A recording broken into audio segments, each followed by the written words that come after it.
حضرت عبداللہ ابن مسعود رضی اللہ تعالیٰ عنہ کے پاس ایک نوجوان آیا اور اس نے آ کر کہا، حضرت میں ایک بڑا کبیرہ گناہ کیا ہے اور اب میں توبہ چاہتا ہوں، کیا میرے لیے بھی کوئی توبہ کا دروازہ کھلا ہے یا کوئی رستہ ایسا ہو کہ میں جو ہے وہ معاف کر دیا جاؤں؟ تو حضرت عبداللہ ابن مسعود رضی اللہ تعالیٰ عنہ نے اس کی طرف دیکھا اور ناراضگی کا اظہار کرتے ہوئے رخ پھیر لیا۔ بس انہوں نے رخ پھیرا تو اس نوجوان کی آنکھوں میں آنسو آ گئے۔ دل میں خیال آیا کہ اگر اتنے بڑے محدث اور شیخ الوقت نے اور شیخ القرآن نے، جنہوں نے اللہ کے رسول سے قرآن اور حدیث سیکھی ہے، انہوں نے رخ پھیر لیا تو لگتا ہے کہ میرے لیے کوئی رستہ نہیں ہے۔ اس نوجوان کی آنکھوں میں آنسو آئے۔ عبداللہ ابن مسعود رضی اللہ تعالیٰ عنہ نے پلٹ کر اس نوجوان کی طرف دیکھا، کہا، ہے نوجوان اتنا سن لے، جنت کے 8 دروازے ہیں جو کبھی کھلتے ہیں کبھی بند ہوتے ہیں، ایک توبہ کا دروازہ ہے جو کبھی بند نہیں ہوتا، وہ کھلا ہوا ہے، اس سے معافی مانگ، وہ تجھے معاف کر دے گا۔ اس نے فرشتہ بٹھایا ہے جو دروازہ بند نہیں ہونے دیتا ہے، جب تک سورج مغرب سے نہیں نکلتا وہ توبہ کا دروازہ جوانوں کھلا ہے۔ تمہاری جوانیاں بڑی قیمتی ہیں، اپنی جوانیوں کو یوں ہی ضائع نہ کرنا۔ صرف نوکری حاصل کر لینا کمال فن نہیں صاحب، بانک پن کی زندگی، عیش و عشرت کی راتیں اور لطف و عنایات کے ساتھ زندگی کو گزار دینا، یہ کوئی کمال نہیں یار۔ تمہاری جوانیوں کی آج اسلام کو ضرورت ہے۔ اپنی جوانیاں قرآن کے نام کرو۔ میں یہ نہیں کہتا تم کاروبار نہ کرو، ضرور کرو، حق حلال کا کاروبار کرو۔ آج کی رات میں اپنے رب سے اپنا مقصد حیات مانگو، اپنا رسول مانگو، اپنا دین مانگو، اپنا قرآن مانگو۔ آج مانگنے کی رات ہے، آج واپس خیر لے کر جانی ہے، آج زندگی کا فیصلہ لے کر جانا ہے، آج مقصد حیات لے کر جانا ہے۔ کیا ہم ساری زندگی مغرب کے کلچر کے ساتھ گزاریں گے؟ کیا ہم ہندوانہ رسومات کے ساتھ جیئیں گے؟ کل ہم اپنے رسول کو کیا منہ دکھائیں گے؟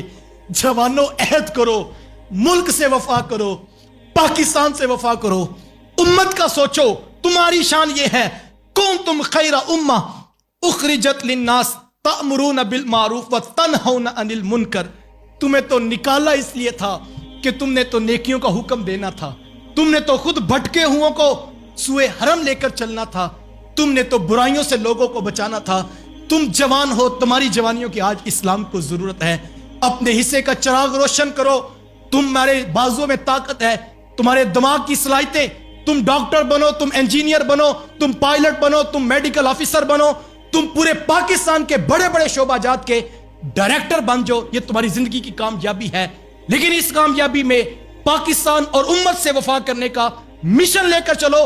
اس دور میں اور کیا ظلم ہونا تھا یار، جس دور میں 56-57 اسلامی ملک ہوں، 1.5 ارب کے قریب مسلمان بستے ہو، ان مسلمانوں کے پیغمبر کی اہانت کر دی جائے اور مسلمان بے بسی کی تصویر بنے رہے۔ جوانوں یہ عہد کرو، تم سائنس کو بھی پڑھو گے، امت کے لیے پڑھو گے، تم جدید ٹیکنالوجی کو حاصل کرو گے، تم پاکستان سے وفا کی خاطر کرو گے، چند ٹگوں کی خاطر چھوٹی سی نوکری، اپنی گاڑی، اپنا بنگلہ، اپنا مکان چھوڑ دو، اس کو اپنے رسول کے لیے جینا سیکھو۔ تم اپنی سائنس کا قبلہ اپنے رسول کی ذات کو بنا لو، کیمسٹری پڑھو، فزکس پڑھو، بائیو پڑھو، میڈیکل سائنسز پڑھو، دنیا جہاں کے علوم کی دسترس تم نے حاصل کرنی ہے اور تم نے قیادت کا تاج اپنے سر پہ رکھنا ہے۔ تم امت مسلمہ ہو، تم نے حضور کی عزت اور حضور اسلام کی ناموس کا مقدمہ پوری دنیا کے سامنے رکھنا ہے۔ جس کے پاس طاقت ہوتی ہے وہ اپنے فیصلے خود کرتے ہیں۔ میں اور آپ نے اس کے اوپر غور کرنا ہے۔ اس وقت بہت بڑی سازش ہے ہمارے اوپر ایک ایسا نظام مسلط کیا گیا جس نے کہا یہ دنیا کی تعلیم ہے اور یہ دین کی تعلیم ہے۔ یہ تعلیم ساری آقا کے دین کی تعلیم ہے۔ حضور علیہ السلام کی دہلیز سے علم پھوٹتا ہے، محبوب کے قدموں کی خیرات ہے یہ سائنس اور ٹیکنالوجی۔ لیکن ہم نے اپنی منزل کو پہچاننا ہے۔ اپنا کام جو کرتے ہو، صبح جب دفتروں کی کرسیوں پہ بیٹھو، پاکستان سے دھوکہ نہ کرنا، ملک کے ساتھ غداری نہ کرنا، چند ٹگوں کی خاطر اپنے ملک سے بے وفائی نہ کرنا۔ اس ملک کے اندر کام کرنے والا وہ نوجوان جو چھوٹی سے چھوٹی پوسٹ پہ ہے یا جو بڑی سے بڑی پوسٹ پہ بیٹھا ہے، وہ یہ سمجھ لے میں نگاہ رسول میں ہوں، میرے اوپر حضور علیہ السلام کی عنایت ہے کہ انہوں نے مجھے پاکستان کی سیٹ عطا کی ہے۔ سیٹ چھوٹی ہو یا بڑی ہو، جس چیز کا تعلق گنبد خضرا کے مکین سے ہوتا ہے وہ چھوٹی نہیں رہتی۔ تم بڑی سیٹوں والے ہو، اپنے حصے کا کام کرو، پوری دیانتداری کے ساتھ اپنا سب کچھ لگا دو اس ملک کے لیے۔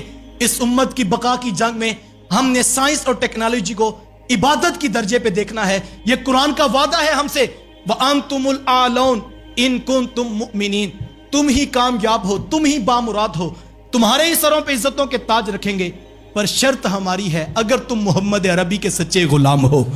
آئیے وفاؤں کا رخ بدلیے، اپنا جینا مرنا حضور کے نام کیجئے، اور جس بیٹل فیلڈ میں دشمن کھڑا ہے وہ سائنس اور ٹیکنالوجی کی فیلڈ ہے۔ ہمیں اپنی معیشت کو بھی مضبوط کرنا ہے، ہم نے اپنے پاکستان کو بھی مضبوط کرنا ہے، اور ہر اس ہاتھ کو توڑنا ہے جو اسلام اور پاکستان کے خلاف ہے، ہر اس نظریے کا رد کرنا ہے جو پاکستان اور اسلام کی بقا کے خلاف ہے، ہر اس فکر اور اس زاویہ نظر کو توڑنا ہے جو حضور علیہ السلام کے دین کے خلاف ہے۔ یہ ہوگا کیسے؟ یہ اپنے عمل سے ہوگا، اور یہ سچی توبہ کی استقامت کے ساتھ ہوگا۔ آؤ اپنے حصے کا چراغ روشن کرو اور اپنے زندگیوں کا قبلہ، اپنا جینا مرنا گنبد خضرا کے مکین کے مشن کو بلا لو۔ میرے حضور نے قرآن کتنا خوبصورت پڑھ کے سنایا، ان صلاتی و نسکی و محیای و مماتی للہ رب العالمین۔ مالک میرا جینا میرا مرنا، میری قربانی میری نماز سب کچھ تیرے لیے ہے۔ آؤ محبوب کی اداؤں سے وفا کرو، اپنی شادی خوشی غمی کی رسومات کو محبوب کے سانچہ سیرت میں ڈال لو۔ یہ حقیقت